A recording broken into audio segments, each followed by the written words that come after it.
आज का टॉपिक है why people love Hyundai Creta. अगर आप क्रेटा की फर्स्ट जनरेशन देखो 2015 में जो लॉन्च हुई थी, तब से लेके अभी तक क्रेटा के जो फैन फॉलोइंग है वो बढ़ती ही जा रही है। और अभी जो सेकंड जनरेशन है वो भी काफ़ी मात्रा में सेल हो रही है और हर महीने की आप इसकी सेल्स फिगर देखोगे ना तो टॉप 10 में रहती है। 8-10 हज़ार यूनिट इसके लिए बहुत आम बात है। इसी के साथ इसमें वेटिंग पीरियड भी 7-8 महीने 6 महीने का रहता है और ऐसा नहीं कि एक महीने में किसी महीने वेटिंग पीरियड ज़्यादा हो गया। आप देखो थ्रू आउट द ईयर इसका वेटिंग पीरियड 6-7 महीने का रहा है। थोड़ा बहुत वेरिएंट टू वेरिएंट वेरी भी किया है। तो ऐसा क्या रीज़न है कि जिसके कारण लोग क्रेटा को बहुत पसंद करते हैं? क्यों क्रेटा इतनी पॉपुलर है, क्रेटा को क्यों लोग खरीदना चाहते हैं, आज की वीडियो में क्लियर करेंगे। टोटल मैं आपको 5 पॉइंट बताने वाला हूँ क्रेटा के बारे में, जिसके कारण क्रेटा नंबर 1 है और मुझे लगता है कि क्रेटा आगे भी नंबर 1 रहेगी, क्योंकि क्रेटा का भी फेस लिफ्ट आने वाला है जो कि बहुत सारे नए नए फीचर्स के साथ आएगा। क्योंकि अभी क्या है ना, इस सेगमेंट में 1-2 कार ऐसी आ गई हैं जिसमें एडास वगैरह देखने को मिलता है, तो यार क्रेटा में भी होना चाहिए। अगर क्रेटा में आ गया तो फिर यार क्रेटा फिर से फिर तो कोई कंपटीशन ही नहीं बचता, तो वो चीज़ है। तो पहले तो गाइस आपको बता दूं, क्रेटा एक मिड साइज़ की एसयूवी है या आप कॉम्पैक्ट एसयूवी भी बोल सकते हो, जिसकी लेंथ 4 मीटर से ज़्यादा है, मतलब अराउंड 4300 mm की इसकी लेंथ आती है। तो कॉम्पैक्ट एसयूवी या मिड साइज एसयूवी जो भी आप बोलना चाहे वो बोल सकते हो। इसके राइवल्स हैं किया सेल्टॉस और फोक्सवैगन टाइगून, स्कोडा कुशाक, ये कुछ इसके राइवल्स हैं। थोड़ा सा आप अगर बजट बढ़ाते हो तो फिर और हाँ हैरियर वगैरह भी देखने को मिलती है। इनफैक्ट अभी XUV 700 को भी इसके राइवल्स में हम काउंट कर रहे हैं, क्योंकि यहाँ पे XUV 700 के जो बेस मॉडल्स हैं ना वो काफ़ी सिमिलर स्टैंड कर रहे हैं प्राइस पॉइंट के टर्म्स में क्रेटा के। तो हाँ ये है इसके राइवल्स। बट उसके बाद भी देखो क्रेटा हमेशा से नंबर 1 रहा है, उसकी सेल्स हमेशा बनी रही है। तो यहाँ पे जो पहला पॉइंट है जिसके कारण क्रेटा को लोग इतना पसंद करते हैं वो है हुंडई क्रेटा का पैनोरामिक सनरूफ। अब इसका सनरूफ आप देखो सेगमेंट में सबसे ज़्यादा बड़ा है। इनफैक्ट ये इंडिया की सबसे सस्ती पैनोरामिक सनरूफ वाली गाड़ी है। अगर आप इसको देखो तो ऑन रोड अगर आपको पैनोरामिक सनरूफ चाहिए क्रेटा में तो आपको ऑन रोड अराउंड 16 लाख या 17 लाख देने पड़ते हैं। पेट्रोल मॉडल में थोड़ा सा कम रहेगा, डीजल में 1 लाख रुपए ज़्यादा हो जाता है। तो उस हिसाब से 16-17 लाख में ये एक सिंगल गाड़ी है जो कि आपको पैनोरामिक सनरूफ दे रही है। अब हालांकि अभी MG आस्टर भी आ चुकी है, बट उसको भी काफ़ी शॉर्ट टाइम हुआ है और उसका अभी क्या वेटिंग पीरियड वगैरह बहुत चल रहा है, वो भी आउट ऑफ स्टॉक चल रही है। तो हाँ अभी आप उसको भी देख सकते हो, बट अभी तक क्रेटा ही एक ऐसी गाड़ी थी जिसमें पैनोरामिक सनरूफ मिलता है और काफ़ी बड़ा मिलता है, जो कि लोगों को बहुत पसंद है, क्योंकि ओपन पूरे लग्जरी वाली फीलिंग देती है और इतनी कम प्राइस में। तो ये एक बड़ा फैक्टर है जिसके कारण बहुत सारे ऐसे बायर्स हैं इस सेगमेंट वाले जो कि क्रेटा की तरफ झुक रहे हैं, छोटे सनरूफ की जगह पे जिनको बड़ा सनरूफ चाहिए वो वाले। सेकंड यहाँ पे क्रेटा का जो पॉइंट है सीट कंफर्ट, उसका स्पेस और इसकी प्रैक्टिकलिटी। अब ये गाड़ी जो है ना फैमिली को बहुत पसंद आती है, क्योंकि इसकी जो सीट है ना पीछे वाली बहुत ही कंफर्टेबल है, कुशन्स काफ़ी अच्छे हैं, सस्पेंशन भी इसके इनफैक्ट थोड़े से सॉफ्टर रखे गए हैं जिसमें जो राइड की क्वालिटी है वो बेहतर करी जा सके। चलाने में हालांकि उतना फीडबैक बेहतर नहीं मिलेगा सॉफ्ट सस्पेंशन का, बट हाँ जो राइड क्वालिटी है, मतलब जो पैसेंजर्स बैठेंगे पीछे, फैमिली मेम्बर्स बैठेंगे तो उनको ज़्यादा कंफर्ट मिलेगी, इनफैक्ट ख़राब रोड में भी। तो ये एक रीज़न भी है जिसके कारण फैमिली वाले लोग इससे अट्रैक्ट होते हैं कि कंफर्ट भाई बहुत शानदार है। इनफैक्ट मैं बोलूँगा क्लास लीडिंग कंफर्ट है, इतनी कंफर्ट इस सेगमेंट में कोई भी गाड़ी आपको दे नहीं रही है। थर्ड रीज़न है इसके ऑप्शंस और इसका डीजल इंजन। के राइवल्स में देखो तो कोई मतलब ऐसा बहुत बड़ा प्लेयर नहीं है इंडिया, मतलब इंडियन मार्केट का, जैसे अगर मारुति की कोई गाड़ी नहीं है, इनफैक्ट टाटा की भी कोई गाड़ी नहीं है इस सेगमेंट में। हैरियर है बट वो थोड़ी सी बड़ी हो गई।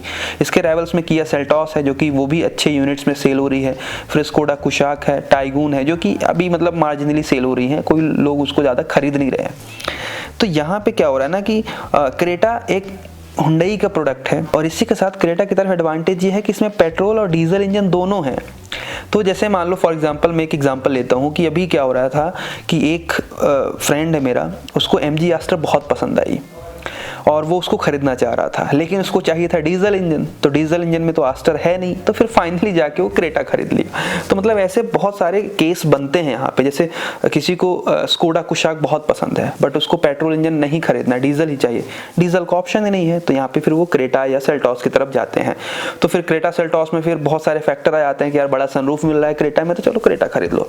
और सेल्टॉस की तो एनकैप की रेटिंग भी आ गई है जो कि बहुत ही बेकार है। ये एक मेजर फैक्टर है जो कि प्रैक्टिकल मतलब जब आप खरीदते हो ना तब आप ध्यान में रखते हो।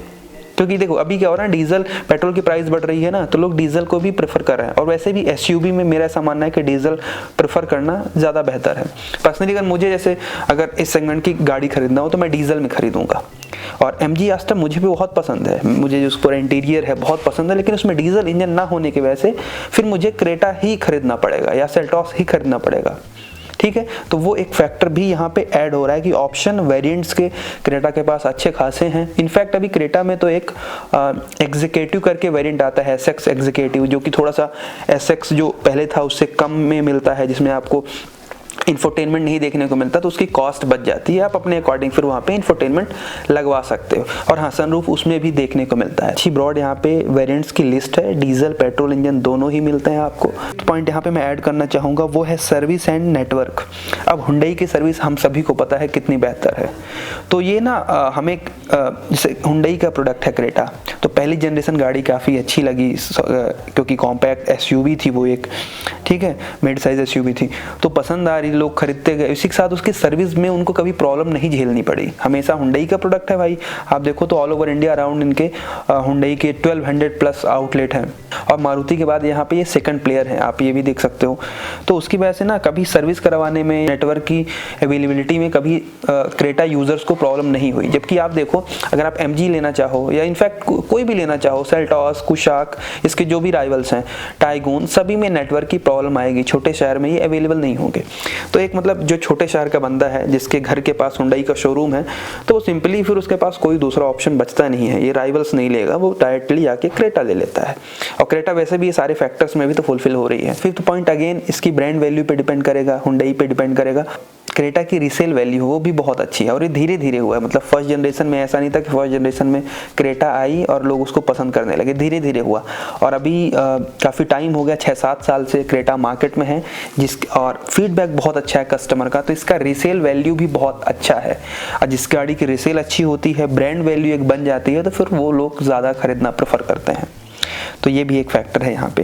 क्रेटा आप आज खरीद लो, आपको कभी भी सेल करना हो, रीसेल करना हो, तो आपको दिक्कत नहीं होगी, क्योंकि वैसे भी नई में इतनी वेटिंग चल रही है, तो लोग सेकंड हैंड भी यहाँ पे सर्च कर रहे हैं। तो हाँ, ये भी एक बड़ा फैक्टर है। यहीं पे अगर आप दूसरी, मैं एक एग्जांपल भी दे देता हूँ, यहीं पे अगर आप स्कोडा कुशाक खरीद लोगे, बहुत अच्छी गाड़ी है नो डाउट, बट रीसेल में उसमें दिक्कत आएगी क्योंकि बायर्स बहुत लिमिटेड होंगे उसके, ठीक है। तो वो एक चीज़ है। ये 5 फैक्टर जिसके कारण हुंडई क्रेटा नंबर 1 है, और मुझे लगता है कि आगे भी रहेगी अभी इसके जो फेस लिफ्ट आने के बाद। तो ये है, मिलते हैं नेक्स्ट वीडियो पे।